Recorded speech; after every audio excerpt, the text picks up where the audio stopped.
SDV news కి స్వాగతం. నేను సుధా. బులెటిన్ల ముందుగా హెడ్లైన్స్. స్కూళ్లు తెరిచేలోపు మెగా డిఎస్సి తల్లికి వందనం కార్యక్రమాలు చేపట్టాలి. కలెక్టర్లకు దిశానిర్దేశం చేస్తున్న ముఖ్యమంత్రి చంద్రబాబు.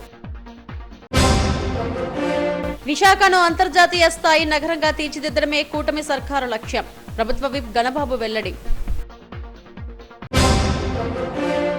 తిరుమలలో శాస్త్రోక్తంగా కోయల్ అల్వార్ తిరుమంజనం. ఉగాది ఆస్థానం సందర్భంగా ఆలయ శుద్ధి నిర్వహించామన్న ఈవో శ్యామలరావు. చేసిన పనులకు బిల్లులు చెల్లించాలంటూ కాంట్రాక్టర్ల ఆందోళన. జీవీఎంసీ నుంచి కలెక్టరేట్ వరకు ర్యాలీ. ఏప్రిల్ మొదటి వారంలో డిఎస్సి నోటిఫికేషన్ విడుదల చేస్తామని ముఖ్యమంత్రి చంద్రబాబు ప్రకటించారు. 2 రోజుల పాటు జరిగే కలెక్టర్ల సదస్సులో ఆయన మాట్లాడారు. స్కూళ్లు తెరవక ముందే తల్లికి వందనం నిధులు విడుదలకు కూడా రంగం సిద్ధం చేయాలని అధికారులను ఆదేశించారు. 2 రోజుల పాటు జరిగే కలెక్టర్ల సదస్సు సచివాలయంలో ప్రారంభమైంది. ముఖ్యమంత్రి చంద్రబాబు నాయుడు ఈ సదస్సును లాంఛనంగా ప్రారంభించారు. ప్రభుత్వ ఉద్దేశాలను, లక్ష్యాలను కలెక్టర్ల ముందు ఉంచారు. ఎన్నికల్లో ఇచ్చిన హామీల మేరకు వాటినన్నిటినీ ఒక్కొక్కటిగా అమలు చేసేందుకు కార్యాచరణ రూపొందించాలని కలెక్టర్లను ఆదేశించారు. ప్రారంభ సభలోనే సీఎం చంద్రబాబు కీలక ఆదేశాలిచ్చారు. మెగా డిఎస్సి ద్వారా మొత్తం 16,347 ఉపాధ్యాయ పోస్టులను భర్తీ చేయడానికి చర్యలు చేపడుతున్నట్టు ముఖ్యమంత్రి చంద్రబాబు ప్రకటించారు. ఆయా జిల్లాలలోని స్థానికులతోనే 80% ఉపాధ్యాయ ఖాళీలను భర్తీ చేయాలని చెప్పారు.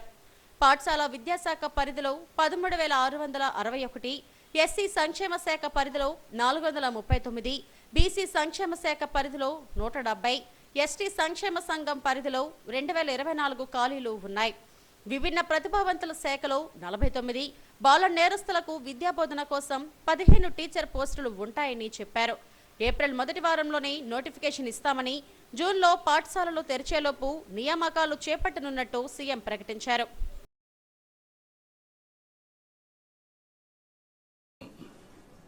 ఇచ్చాం అంటే దీపం కింద మీరు చూస్తే 95 లేట్ 90s ఆలోచించి ఆడబిడ్డలు కష్టపడుతున్నారు వంట చేయడానికి అని చెప్పే ఉద్దేశంతో సిలిండర్లు ఉచితంగా ఇచ్చి ఆ రోజే ప్రోత్సహించాం. ఇప్పుడు 3 సిలిండర్లు ఉచితంగా ఇవ్వడానికి దోహదం చేసి ఒకటి ఇచ్చాం. ఇక్కడ మిగిలినటి కూడా తొందరలో ఇవ్వడానికి ఇయర్ నుంచి ఇయర్లీ 3 సిలిండర్లు ఎవ్రీ 4 months ఒకటి రిలీజ్ చేస్తాం. ఇంకో పక్క చెత్త పన్ను తీసేసాం. ల్యాండ్ టైటిలింగ్ యాక్ట్ రద్దు చేశాం. వచ్చిన మొదటి సంతకం 16,347 ఉద్యోగాలు డిఎస్సి ద్వారా ఇస్తా ఉన్నాం. మెగా డిఎస్సి పెడతా ఉన్నాం. ఈ ఫస్ట్ వీక్లో మెగా డిఎస్సి నోటిఫికేషన్ ఇష్యూ చేస్తారు. ఏబిసిడి కేటగరైజేషన్ కూడా హామీ ఇచ్చాం, ఎన్నికల్లో చెప్పాం. అది కూడా రిపోర్ట్ వచ్చింది, కేంద్రానికి పంపించాం. ఎస్సీ ఫైనాన్స్ కమిషన్ పంపించాం. ఆ రిపోర్ట్ వస్తానే అది కూడా యాక్ట్ చేసి ముందుకెళ్తాం. ఇక్కడ మీరు చేయాల్సిన పని ఈ ఉద్యోగాలన్నీ కూడా ఇచ్చిన తర్వాత డిఎస్సి మెగా డిఎస్సి పర్ఫెక్ట్ గా కండక్ట్ చేయాలి.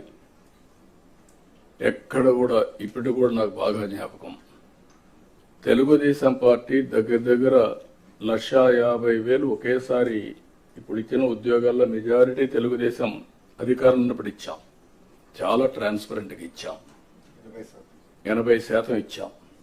ప్రజలు కూడా అది ఇప్పుడు కూడా గుర్తుపెట్టుకుంటున్నారు. మీ వల్ల మాకు ఉద్యోగం వచ్చింది. ఎక్కడ ఒక్క రూపాయి కానీ ఒక చిన్న అవకతవక లేకుండా చేశారని చెప్పి ఇప్పుడు కూడా రిమైండ్ చేసే పరిస్థితి వచ్చారు. ఇక్కడ 0 tolerance. I'm telling all of you. April నుంచి స్టార్ట్ చేసి జూన్ స్కూల్స్ ఓపెన్ చేసే రోజుకి రీఓపెన్ చేసే రోజున వీళ్ళందరూ పొజిషన్ కావాలి, ట్రైనింగ్ అయిపోవాలి, పొజిషన్ కావాల్సిన అవసరం ఉంది. మత్స్యకారులు ఉపాధి దెబ్బతినేదానికి దెబ్బతీస్తా ఉంటే 217 జీవో రద్దు చేశాం. ఫస్ట్ టైం ఎకనామిక్ బెనిఫిట్ ఇవ్వాలి, బీసీలు కూడా ఆర్థికంగా పైకి తీసుకురావాలన్న ఉద్దేశంతో గీత కార్మికులకి మద్యం షాపుల్లో 10% రిజర్వ్ చేశాం. తల్లికి వందనం పథకాన్ని కూడా స్కూళ్లు తెరిచేలోగా అమలు చేయడానికి ప్రభుత్వం సిద్ధంగా ఉందని సీఎం ప్రకటించారు. స్వర్ణాంధ్ర 2047ను రూపొందించుకొని 10 సూత్రాలు ఆధారంగా పనిచేయాలని కలెక్టర్లకు సూచించారు. వచ్చే ఏడాదికి 15% ప్లస్ జీఎస్డీపీ సాధించేలా కలెక్టర్లు కృషి చేయాలన్నారు. వ్యవసాయం, పరిశ్రమలు, ఫుడ్ ప్రాసెసింగ్ తదితర అంశాలపై ప్రత్యేక దృష్టి సారించాలని ఆదేశించారు. ఈ వేసవి కాలంలో ఎక్కడా నీటి ఎద్దడి లేకుండా చూడాలన్నారు. దానివల్ల చాలా ఇంపాక్ట్ వస్తుంది. ఇది కూడా మీరు గుర్తుపెట్టుకోవాల్సిందిగా నేను కోరుతున్నా.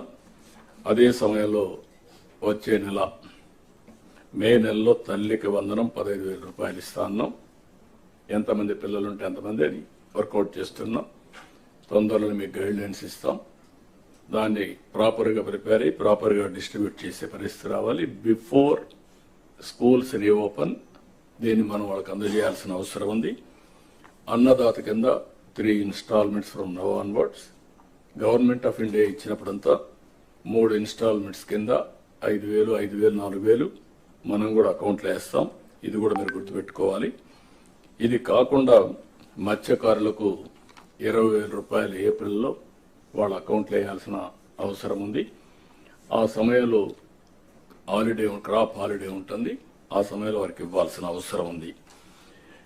ఇక్కడ నేను మిమ్మల్ని కోరేది ఏంటంటే, ఇవి మనం చేసిన పనులు, ఇంకా చేయబోయే పనులు ఎప్పటికప్పుడు మీకు వెల్ఫేర్ విషయంలో కానీ డెవలప్మెంట్ విషయంలో కానీ చాలా నిర్దిష్టమైనటువంటి గైడ్ లైన్స్ ఇవ్వబడతాయి. మీరు కూడా దాన్ని ముందుకు తీసుకుపోవాల్సిన అవసరం ఉంది. జనరల్గా నేను చాలా కలెక్టర్స్ కాన్ఫరెన్స్ చూశాను. ఇప్పటికి నేను కండక్ట్ చేసిన ఇన్ని కలెక్టర్స్ కాన్ఫరెన్స్ ఎవరు కండక్ట్ చేసి ఉంటారు? ఎవరికి అవకాశం రాల, అది వేరే విషయం. 3 నెలలకు ఒకసారి కంపల్సరీగా కలెక్టర్స్ కాన్ఫరెన్స్ పెడుతున్నాను. అప్పుడు పెట్టాను, ఇప్పుడు పెడుతున్నాను. దానికి కారణం అందరం కలిసి ఒకసారి డిస్కస్ చేసుకున్న తర్వాత ఎన్ని వీడియో కాన్ఫరెన్స్లు పెట్టినా, ఆన్లైన్ మీటింగ్లు పెట్టినా, ఫేస్ టు ఫేస్ ఫిజికల్ గా కలిసి వచ్చినప్పుడు వచ్చే ఇంపాక్ట్ మామూలుగా రాదు, ఆన్లైన్లో రాదు. అందుకని మనం కూర్చొని 2 రోజులు సమీక్ష చేసుకుంటున్నాం. ఇక్కడ కూర్చున్నప్పుడు లాస్ట్ 3 కాన్ఫరెన్స్ అయిన తర్వాత నాకు కూడా కొన్ని ఆలోచనలు వస్తే, ఏదో రాత్రి 11, 12 వరకు స్లాగ్ గోయింగ్ ఆన్ డిస్కషన్, మీరేదో చెప్తా ఉండడం, మీరు నన్ను ఇంప్రెస్ చేయాలని మీ ప్రయత్నం, లేకపోతే నేను కూడా మిమ్మల్ని డిస్ప్లే చేయకూడదు నా ఆలోచన. దీంతో అందరికి ఇన్కన్వీనియన్స్, లంచ్ అవర్స్ ప్రొలాంగ్ అయిపోతున్నాయి, డిన్నర్లు కూడా మిస్ అయిపోతున్నాయి. అందుకే ఈసారి మాత్రం చాలా ప్రయత్నాలు చేశాం. అందుకే జిల్లాకు ఒక స్పెషల్ ఆఫీసర్ చేశాం. అదే మాదిరిగా జోన్కు ఒక సీనియర్ ఆఫీసర్ని పెట్టాం. జిల్లాలో ప్లానింగ్ బోర్డు మినిస్టర్స్ ఉన్నారు, ఈ సైడ్ మినిస్టర్స్ కూర్చున్నారు. వాళ్ళు కూడా గుర్తుపెట్టుకోవాలి, ఇది మాకేం సంబంధం లేదు, ఇదేదో కలెక్టర్స్ కాన్ఫరెన్స్ కాబట్టి మేము కూడా గమనుండొచ్చు అంటే కరెక్ట్ కాదు. All ministers. అందుకనే ఆ జిల్లాలో మంత్రులుంటే కొన్ని సమస్యలు వస్తాయనే ఉద్దేశంతో, రాజకీయ సమస్యలు రాకూడదనే ఉద్దేశంతో ఇంపార్షియల్ గా పనిచేయడానికి వేరే జిల్లా నుంచి ప్లానింగ్ బోర్డు చైర్మన్ వేశాం.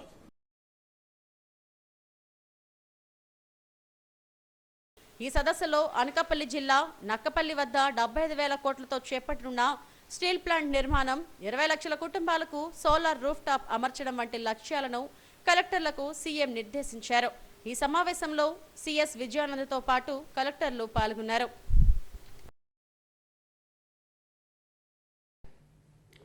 విశాఖకు మహర్దశ పట్టనుంది. 2026 నాటికి భోగాపురం ఎయిర్పోర్ట్ నిర్మాణం ప్రారంభం కానున్న నేపథ్యంలో విశాఖలో ఎలివేటెడ్ కారిడార్ల నిర్మాణానికి శరవేగంగా కూటమి ప్రభుత్వం అడుగులేస్తుందని ప్రభుత్వ విప్ గణబాబు చెప్పారు. దీంతో పాటు మెట్రో ప్రాజెక్టులో కూడా కదలిక వచ్చింది. ఆర్థిక నగరంగా ఉన్న విశాఖలో అంతర్జాతీయ క్రీడా మైదానాలను కూడా నిర్మించేందుకు పెద్ద ఎత్తున సన్నాహాలు జరుగుతున్నాయి. విశాఖను ప్రపంచ స్థాయి నగరంగా తీర్చిదిద్దడమే కూటమి ప్రభుత్వ లక్ష్యమంటున్న ప్రభుత్వ విప్ గణబాబుతో మా bureau chief Chittubabu face to face. ఇటీవల శాసనసభలో నియోజకవర్గానికి విశాఖపట్నానికి సంబంధించినటువంటి చాలా అంశాలను అసెంబ్లీలో ప్రస్తావించడం జరిగింది. ఇప్పుడు ముఖ్యంగా మనకి మెట్రో ప్రాజెక్ట్ లాంటి ఆమోదం లభించింది. టీడీపీ అధికార ప్రతినిధిగా పశ్చిమ ఎమ్మెల్యే గణబాబు గారు ఉన్నారు, వారిని అడిగి వివరాలు తెలుసుకుందాం. ఎలా శాసనసభలో మన విశాఖపట్నం సంబంధించి డెవలప్మెంట్స్ ఏమంటారు? బడ్జెట్ సమావేశాలు ఆద్యంతం చాలా అవసరమైనటువంటి రాష్ట్ర ప్రాజెక్టులు, ముఖ్యంగా P4 పథకాన్ని పేద ప్రజానీకాన్ని అందరినీ కూడా ప్రభావితం చేసి ప్రజల భాగస్వామ్యంతో చేసేటువంటి అభివృద్ధికి ఈ రాష్ట్రానికి రావాలని 2047 47 నాటికి స్వర్ణాంధ్ర దిశగా అడుగులు వేయడానికి దోహదపడేటువంటి బడ్జెట్ ప్రవేశపెట్టాం. అందులో విశాఖకి సముచితమైనటువంటి స్థానం ఉంది. ఇప్పటికే రైల్వే జోన్ కానీ, ముఖ్యంగా నేషనల్ హైవేకి ఉండేటువంటి ఈ ఎలివేటెడ్ కారిడార్కి సంబంధించి భోగాపురం ఎయిర్పోర్టు 2026 నాటికి కంప్లీట్ అవుతుంది కాబట్టి దానికి ప్యారలల్గా రోడ్స్ కూడా డెవలప్ చేయాలి, లేకపోతే ట్రాఫిక్ ఇష్యూస్ వస్తాయి. కాబట్టి ఇప్పటి నుంచే ఆ మాస్టర్ ప్లాన్ రూపొందించి దానిలో భాగంగా మెట్రో ఒకటి, ముఖ్యంగా ప్యారలల్ రోడ్స్ ఒకటి, బీచ్ రోడ్ కానీ మెయిన్ హైవేకి కనెక్ట్ అయ్యేటువంటి ప్రతి రోడ్ని కూడా ఇప్పుడు టేకప్ చేయాలనే ఉద్దేశంతో ఉడావారు సిద్ధమయ్యినారు. అట్ ది సేమ్ టైం మిగిలిన ప్రాజెక్ట్స్ అన్నీ కూడా ఓవరాల్గా మనకి రాష్ట్రంలో నిలిచిపోయినటువంటి సిఆర్డిఏ డెవలప్మెంట్ కానివ్వండి, అమరావతి, పోలవరం ప్రాజెక్టులతో పాటు వెల్ఫేర్ యాక్టివిటీస్, ఒకవైపు సంక్షేమ కార్యక్రమాలు ఏదైతే సూపర్ 6లో భాగంగా ఉండేటువంటి తల్లికి వందనం కానీ, ఫార్మర్స్కి ఇచ్చేటివని ఇవన్నీ కూడా రాబోయే రోజుల్లో అందరికీ అందుబాటులోకి తీసుకురావాలనే దిశగా ఈరోజు అడుగులు వేస్తున్నాం. ముఖ్యంగా విశాఖపట్నంకి ఒక ఆర్థిక రాజధానిగా ఉండటం వల్ల ఈరోజు అటు రాజధానిగా అమరావతి ఉన్నప్పటికీ కూడా విశాఖపట్నంలో ఉండేటువంటి పారిశ్రామిక అవసరాలు కానీ, ఇప్పటికే ఐటీ రంగంలో టీసీఎస్ లాంటి సంస్థలు రావటం డెఫినెట్గా ఉపాధికి పెద్దపీట వేసేటువంటి రంగాలు ఏవైతే ఉన్నాయో, అంటే సర్వీస్ సెక్టార్లో టూరిజంకి సంబంధించి కానీ, ఇండస్ట్రియలైజేషన్ కానీ, ఐటీ సెక్టార్ కానీ ఇవన్నిటికీ విశాఖపట్నం వేదిక అవుతుంది. కాబట్టి డెఫినెట్గా ఇది ఒక ఫైనాన్షియల్ క్యాపిటల్. దానికి తగ్గట్టుగా ముఖ్యమంత్రి గారు కానీ, లోకేష్ గారు కానీ అత్యంత ప్రత్యేక శ్రద్ధ వహిస్తున్నారు. దానికి తోడు ఉండేటువంటి ప్రతి అంశం కూడా, ప్రతి ఈవెంట్ కూడా విశాఖను దృష్టిలో పెట్టి చేయటం వల్ల డెఫినెట్గా వైజాగ్ అనేటువంటిది రేపు రాబోయే కాలంలో ఒక ఫోకస్. ఎందుకంటే కంట్రీలో ఉన్న 9th రిచెస్ట్ సిటీ, దానికి కారణం ఇప్పుడు ఈరోజు ఉండేటువంటి ఇండస్ట్రీస్. సో రాబోయే కాలంలో కూడా ఏటిపైన శ్రద్ధ వహించాలి, అవన్నీ కూడా ఉండటం జరుగుతుంది. ఇక మీరు స్పోర్ట్స్ పర్సన్ కాబట్టి ఇక్కడ చాలా ఇంటర్నేషనల్ మ్యాచ్లు జరుగుతున్నాయి. ఇప్పుడు దీన్ని స్పోర్ట్స్ దానికి ఏమైనా స్పెషల్ ప్రణాళిక ఏమైనా? స్పోర్ట్స్ ఇన్ఫ్రాస్ట్రక్చర్ కూడా డెవలప్ చేస్తాం. అంటే లాస్ట్ టైమే నేషనల్ గేమ్స్ చేయాలనే ఆలోచన చేయడం, బిడ్ వేయడం మీ అందరికీ తెలుసు, అమరావతిలో చేయాలని. అప్పుడు కంబైన్డ్ స్టేట్లో నేషనల్ గేమ్స్ చేయడం వల్ల ఈరోజు గచ్చిబౌలి స్టేడియం వచ్చింది, లేకపోతే యూసఫ్గూడ స్టేడియం వచ్చింది. సో ఇన్ఫ్రాస్ట్రక్చర్ రావాలన్నప్పుడు ఈవెంట్స్ జరుగుతూ ఉండాలి. సో ఈవెంట్స్, ఇంటర్నేషనల్ ఈవెంట్స్ చేయడం ద్వారా ఆటోమేటిక్గా ప్రజల్లో క్రీడా స్ఫూర్తి ఉంటుంది. At the same time infrastructure కూడా వస్తుంది. పతాకాల సాధనలో మనం ముందుండటమే కాకుండా మన సామర్థ్యం కూడా, అంటే ఆర్గనైజింగ్ కెపాసిటీని బట్టి కూడా ఇన్వెస్టర్స్ వస్తున్నారు. అంటే ఆ స్పోర్ట్స్ ప్లాట్ఫామ్ పైన కూడా మనం మన కెపాసిటీని ప్రూవ్ చేసుకుంటూ ఇంటర్నేషనల్లీ, గ్లోబల్లీ ఉండేటువంటి కాంపిటీషన్లో దీనికి కూడా అత్యంత ప్రాధాన్యత ఉంది. కాబట్టి ఆ దిశగా కూడా అడుగులు వేస్తుంది. స్పోర్ట్స్ స్టేడియం ఇంకా 50,000 మంది కెపాసిటీ పెంచాలనేది ఒక ప్లాన్.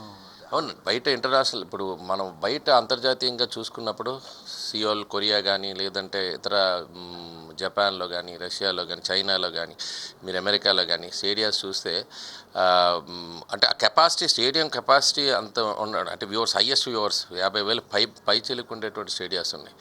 సో ఒకటి అది ఈవెంట్స్ చేయటం ద్వారా, రెండోది ఇంకా మనం స్కిల్ డెవలప్ చేయడానికి, ప్లేయర్ని తయారు కావడానికి వచ్చేటువంటి training facilities, training halls is different. Stadiums అంటే ఈవెంట్స్ ఆర్గనైజ్ చేయడానికి, ముందు ప్రాక్టీస్ చేసి వాడిని తర్ఫీదు ఇచ్చి కోచెస్ని అపాయింట్ చేసి చేయడానికి. సో రెండు సైమల్టన్స్గా చేసే ఆలోచన.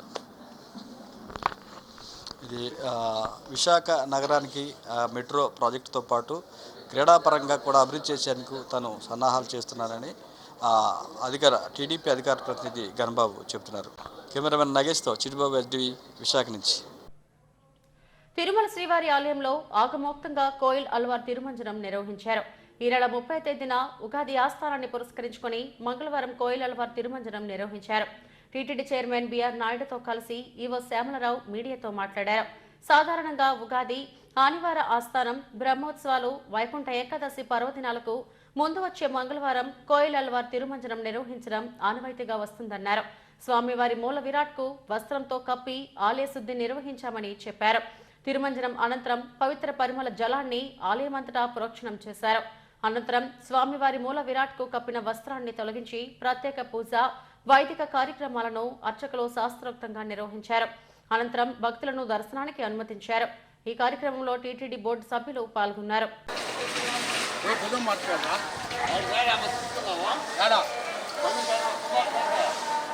ఆలయంలో కోయిల్ అల్వార్ తిరుమంజనం నిర్వహించడం జరిగింది. కోయిల్ అల్వార్ తిరుమంజనం అంటే లోపల శుద్ధి చేయడం, ఈ కార్యక్రమము సంవత్సరంలో 4 సార్లు చేయడం జరుగుతుంది. ఉగాదికి ముందు, అంటే ప్రతి ఒక ముఖ్యమైన ఉత్సవానికి ముందు ముందున్న మంగళవారం రోజు చేయడం జరుగుతుంది. ఉగాదికి ముందు, తర్వాత బ్రహ్మోత్సవాల ముందు, వైకుంఠ ఏకాదశి ముందు, ఆదివార ఆస్థానం ముందు ఈ కార్యక్రమాన్ని నిర్వహించడం జరుగుతుంది. దీంట్లో ఆలయ ప్రాంగణము, ఆలయ పైకప్పు, ఆలయ గోడలు, దేవతామూర్తులు అందరినీ కూడా అన్ని వస్తువుల్ని కూడా పూజ సామాన్ అంతా కూడా మనము నీళ్లతో శుద్ధి చేయడం జరుగుతుంది.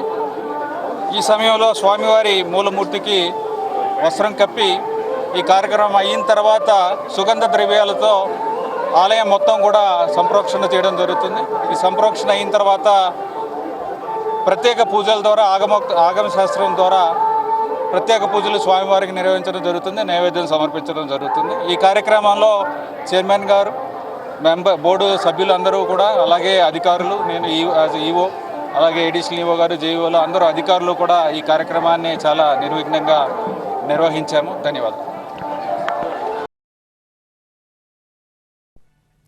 తమకు ప్రభుత్వం వెంటనే బిల్లులు చెల్లించాలంటూ జీవీఎంసీ కాంట్రాక్టర్లు రోడ్డెక్కారు. జీవీఎంసీ గాంధీ విగ్రహం ఎదుట పెద్ద ఎత్తున ధర్నా నిర్వహించారు. రాష్ట్రంలో వేలాది మందికి కాంట్రాక్టర్లు 20కి పైగా ఇంజనీరింగ్ విభాగాల్లో నిర్మాణ పనుల్లో నిమగ్నమై ఉన్నారని, వీరికి 6 ఏళ్లుగా బిల్లుల చెల్లింపులో జాప్యం జరుగుతుందని సంఘం చైర్మన్ కె శ్రీనివాసరెడ్డి ఆవేదన వ్యక్తం చేశారు. గాంధీ విగ్రహం నుంచి కలెక్టరేట్ వరకు ప్లకార్డులు ప్రదర్శిస్తూ ర్యాలీ నిర్వహించారు. స్వర్ణాంధ్ర, స్వచ్ఛాంధ్ర పేరుతో అనేక ప్రోగ్రాంలు నిర్వహిస్తున్నారని, కాంట్రాక్టర్లు ఎదుర్కొంటున్న సమస్యలను పట్టించుకోవడం లేదని ఆందోళన వ్యక్తం చేశారు. సీఎం చంద్రబాబు అధికారం చేపట్టాక రోడ్డన్నిటికీ గోతులు పూడ్చామని, తమకు బిల్లుల చెల్లింపులో ఆలస్యం జరుగుతుందని ఆవేదన వ్యక్తం చేశారు. నిరసనలో వైస్ చైర్మన్ నాగేశ్వరరావు, కాశీ విశ్వేశ్వరరావు, మోహనరావు తదితరులు పాల్గొన్నారు. అలాగే జీవీఎంసీ కాంట్రాక్టర్స్ అసోసియేషన్ మేమంతా వైజాగ్లో ఇక్కడ సమావేశం అవ్వడానికి కారణం ఏంటంటే, మాకు పేమెంట్స్ చాలా కాలం నుంచి పేమెంట్లు పెండింగ్ పడిపోయింది గవర్నమెంట్. అది ఆవేదన మీ ద్వారా గవర్నమెంట్కి తెలియజేయాలని ఇక్కడ సమావేశం అయ్యాము. మేము గవర్నమెంట్కి వ్యతిరేకం కాదండి. గవర్నమెంటు మా బిల్లులు చెల్లించాలి, మా ప్రాణాలు కాపాడండి, మమ్మల్ని ఆర్థికంగా ఆదుకోండి. కాంట్రాక్టర్లందరూ ఎన్పిఐ అయిపోతున్నారు, ఎన్పిఐ నుంచి తప్పించండి. కొంతమంది ఆత్మహత్యలు చేసుకుంటున్నారు, ఆత్మహత్యలు జరగకుండా చూడాలి. ఇటువంటి నినాదాలన్నీ కూడా మీ ద్వారా గవర్నమెంట్కి తెలియజేస్తున్నాం. గవర్నమెంట్ ప్రతినిధులు, ప్రజాప్రతినిధులు, గవర్నమెంట్ అధికారులు కూడా స్పందించి మాకు వెంటనే నెలాఖరు లోపల పేమెంట్లు ఇప్పించి మమ్మల్ని ఆదుకోవాలని కోరుకుంటున్నాం. చాలా గ్రాంట్లు పెండింగ్ ఉండిపోయినాయండి. మేము second largest industry providing employment construction industry. అటువంటి ఇండస్ట్రీని మమ్మల్ని నెగ్లెక్ట్ చేయొద్దండి. ఎంఎస్ఎంఈ కాంట్రాక్టర్లు మేమంతా మీడియం స్మాల్ కాంట్రాక్టర్స్. మమ్మల్ని అందరినీ కూడా పేమెంట్లు వరుస క్రమంలో ఇచ్చి మమ్మల్ని ఆదుకోవాలని కాంట్రాక్టర్లు అందరూ కూడా గవర్నమెంట్కి విజ్ఞప్తి చేస్తారు. ఇవాళ కోట్లాది రూపాయలు నష్టపోయి ఉన్నారు. ఇవాళ ఆత్మహత్యలు చేసుకునే పరిస్థితి కూడా ఇవాళ కాంట్రాక్టర్ల పరిస్థితి ఉంది. చాలామంది కాంట్రాక్టర్లు, చిన్న చిన్న కాంట్రాక్టర్లు ఆత్మహత్యలు చేసుకొని ఇవాళ వలస కూలీలుగా కూడా వెళ్ళిపోయే పరిస్థితి ఉంది. ఇవాళ వెంటనే ప్రభుత్వం స్పందించి, గౌరవ ముఖ్యమంత్రి వర్యులు చంద్రబాబు నాయుడు గారు వెంటనే స్పందించి కాంట్రాక్టర్ సమస్యలు ఏవైతే ఉన్నాయో, వాళ్ళ డిమాండ్స్ అయితే ఏవైతే ఉన్నాయో, వాళ్ళకి పడిన కోట్లాది రూపాయల బకాయిలు అయితే వెంటనే స్పందించి వెంటనే క్లియర్ చేయాలని చెప్పేసి మీ ద్వారా ఇవాళ ముఖ్యమంత్రి గారిని, ప్రభుత్వాన్ని విజ్ఞప్తి చేస్తూ ఒక పక్క డిమాండ్ చేస్తున్నాం కూడా. కాంట్రాక్టర్లను కాపాడండి, కాంట్రాక్టర్లను కాపాడి వాళ్ళ భవిష్యత్తు. ఇవాళ కాంట్రాక్టర్ వ్యవస్థ ఈ రాష్ట్రానికి పెట్టుబడిదారు వర్గం కనుక ఈ రాష్ట్రం అభివృద్ధి చెందాలంటే కాంట్రాక్టర్ వ్యవస్థకు ఎట్టి పరిస్థితుల్లో చేయూతనివ్వాల్సి చెప్పేసి మీ ద్వారా తెలియజేస్తాం. విశాఖ జ్ఞానాపురం రోడ్లో ప్రమాదం జరిగింది. హోల్సేల్ మార్కెట్లో పనిచేస్తున్న ఓ వ్యక్తి స్కూటీపై వస్తూ ఆటోను ఢీకొట్టాడు. దీంతో అతను స్పృహ తప్పి పడిపోయాడు. స్థానికులు ఇచ్చిన సమాచారంతో 108 అంబులెన్స్లో ఆసుపత్రికి తరలించారు. పోలీసులు కేసు నమోదు చేసి దర్యాప్తు చేస్తున్నారు.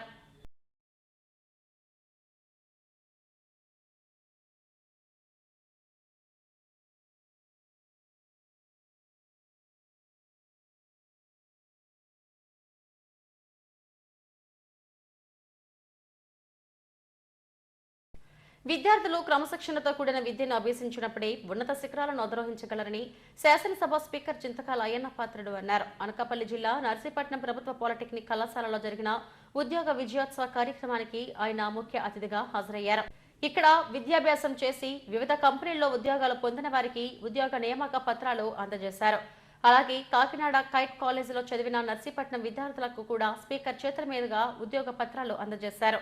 క్యాంపస్ సెలక్షన్లో 90 మంది పలు సంస్థల్లో ఉద్యోగాలు సంపాదించడం ఆనందంగా ఉందని స్పీకర్ అయ్యన్న పాత్రుడు అన్నారు. మరి ఇలా చూస్తే ఇక్కడ మా కురవాళ్ళు టాప్ ర్యాంకర్స్గా వచ్చారు. మెకానికల్ బ్రాంచ్ నుంచి 39 మంది, మైనింగ్ బ్రాంచ్ నుంచి 6, మొత్తం 95 మంది విద్యార్థులు ఉద్యోగ అవకాశాలు దొరికాయి. అలాగే ఈసీ బ్రాంచ్ నుంచి 50 మంది. అంటే చదవడం కాదు ముఖ్యం, చదివిన తర్వాత వారి ప్లేస్మెంట్ జరిగితే ఆ తల్లిదండ్రులు ఎంత ఆనందపడతారని ఇక్కడ ముఖ్యమైన విషయం చెప్పి సందర్భంలో మీ అందరికీ మనం చేస్తూ, అభ్యసన కేంద్రాలుగా అంగన్వాడీ కేంద్రాలను సమూల మార్పులతో తీసుకొస్తున్నామని ఐసీడీఎస్ విశాఖ పీడీ జయదేవి చెప్పారు. నమూనా మార్పులకు కేంద్ర రాష్ట్ర ప్రభుత్వాలు ఎంతో కృషి చేస్తున్నాయని వెల్లడించారు. పెందుర్తి ప్రాజెక్ట్ కార్యాలయంలో పోషణ్ బి పడాయిపై అంగన్వాడీ కార్యకర్తలకు 3 రోజుల పాటు ఇచ్చే శిక్షణ కార్యక్రమాన్ని ఆమె ప్రారంభించారు.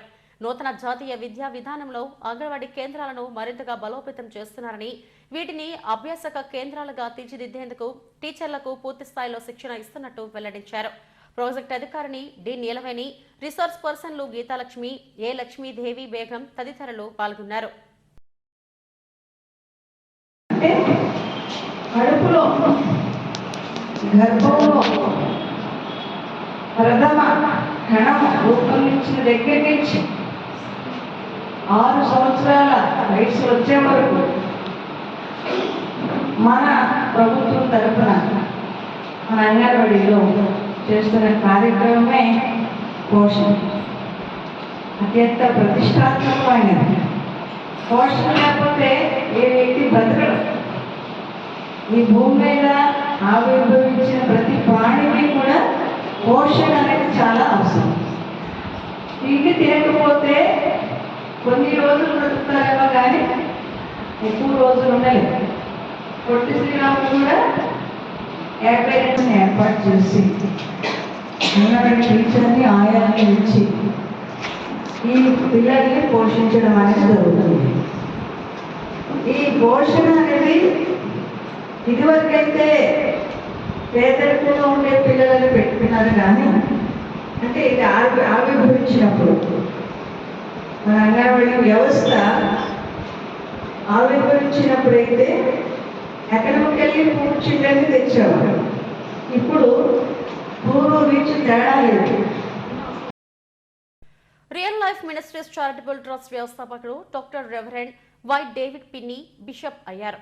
ఓల్డ్ ఐటీఐ జంక్షన్లోని కాగిత పైడయ్య కళ్యాణ మండపంలో జరిగిన కార్యక్రమంలో రియల్ లైఫ్ బైబిల్ కాలేజ్ను Jerusalem university pro vice chancellor Ebenezer Albert, chancellor doctor Walter కనగరాజులు ప్రారంభించారు. ఈ సందర్భంగా ట్రస్ట్ వ్యవస్థాపకులు డేవిడ్ పిన్నిని బిషప్గా ప్రకటించారు. ఈ కార్యక్రమానికి ప్రభుత్వ విప్ గణబాబు ముఖ్య అతిథిగా హాజరయ్యారు. ట్రస్ట్ తరపున 90 మంది అంధులు, దివ్యాంగులకు బ్లైండ్ స్టిక్స్, రైస్ బ్యాగ్స్ పంపిణీ చేశారు. అంగవైకల్యాన్ని కూడా మర్చిపోయి దేవుని సన్నిధిలో సంతోషంగా ఉండటానికి ఇలాంటి ట్రస్టులు ఎంతో ఉపయోగపడుతున్నాయని గణబాబు అన్నారు. ఈ మంచి కార్యక్రమంలో తనను భాగస్వామ్యం చేసినందుకు ట్రస్ట్ నిర్వాహకులను అభినందించారు. ఈ కార్యక్రమంలో కూటమి నాయకులు కార్తీక్ కుట్ట, పలువురు పాస్టర్లు పాల్గొన్నారు. కార్యక్రమం చాలా మంచి కార్యక్రమం. ఈరోజు అందులకు కానీ అంగవైకల్యం ఉన్నవారికి కానీ స్టిక్స్తో పాటు వారికి రైస్ ఏదైతే ఉందో వారి అవసరాలు తీర్చే విధంగా ఒక అద్భుతమైనటువంటి కార్యక్రమం. మరి శిష్యుల్లో వాళ్ళందరూ కూడా ఒకవైపు ఆ పక్కన కుటుంబ సభ్యులతో పాటు ఎంతో ఆనందంగా వచ్చారు. నిజంగా వాళ్ళ అంగవైకల్యాన్ని కానీ అంధత్వాన్ని మరిచిపోయి ఆ పక్కన పెట్టి ఈ కార్యక్రమంలో రావటం ఒక సేవా తత్పరతకి నిదర్శనగా ఈ డేవిడ్ ఫిన్నీ గారు చేస్తున్న ఈ కార్యక్రమం అద్భుతంగా భావిస్తాం. మరి నా పేరు YAML David Finny. Real light ministries charitable trust తరఫున ఈ యొక్క కార్యక్రమం తలపెట్టడం జరిగింది. 90 మంది అంధులకు, వికలాంగులకు బ్లైండ్ స్టిక్స్, అలాగే బ్యాగ్స్, అలాగే రైస్ బ్యాగ్స్ అందించడం జరిగింది.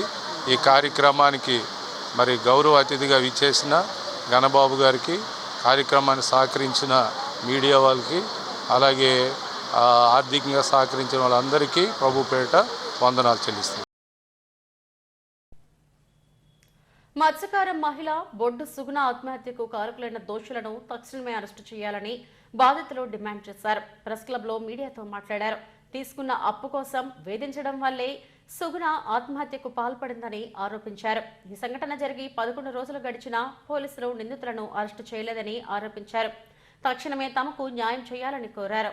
ఉమ్మడి ధనలక్ష్మి, ఉమ్మడి భరత్ కుమార్, ఉమ్మడి గోపి, ధనలక్ష్మి తాలూకు తమ్ముడు రాజ్ కుమార్, అలాగే వాసుపల్లి రత్నం, అలాగే అల్లిపున్న చిన్న, వీళ్ళు ప్రధాన కారకులు.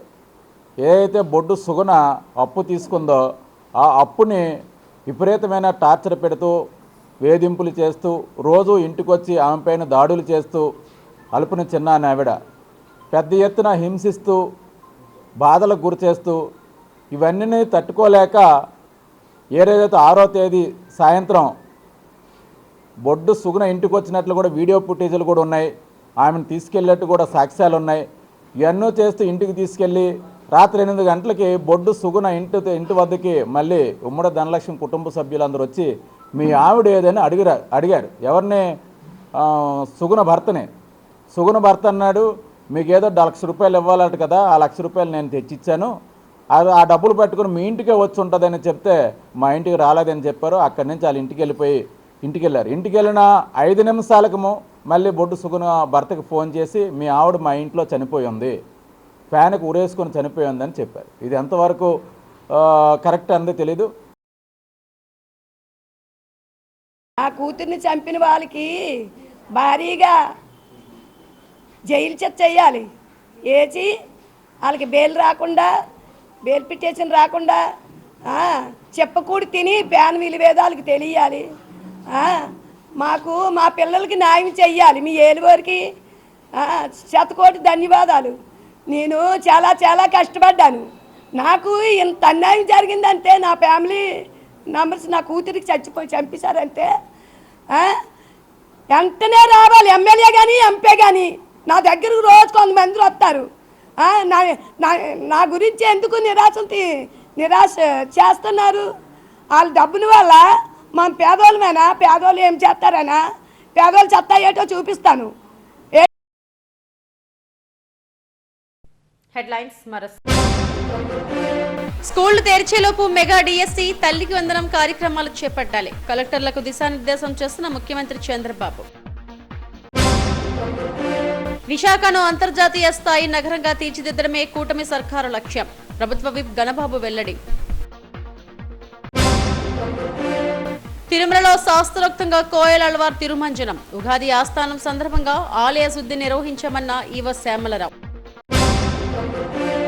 చేసిన పనులకు బిల్లులు చెల్లించాలంటూ కాంట్రాక్టర్ల ఆందోళన. జీవీఎంసీ నుంచి కలెక్టరేట్ వరకు ర్యాలీ.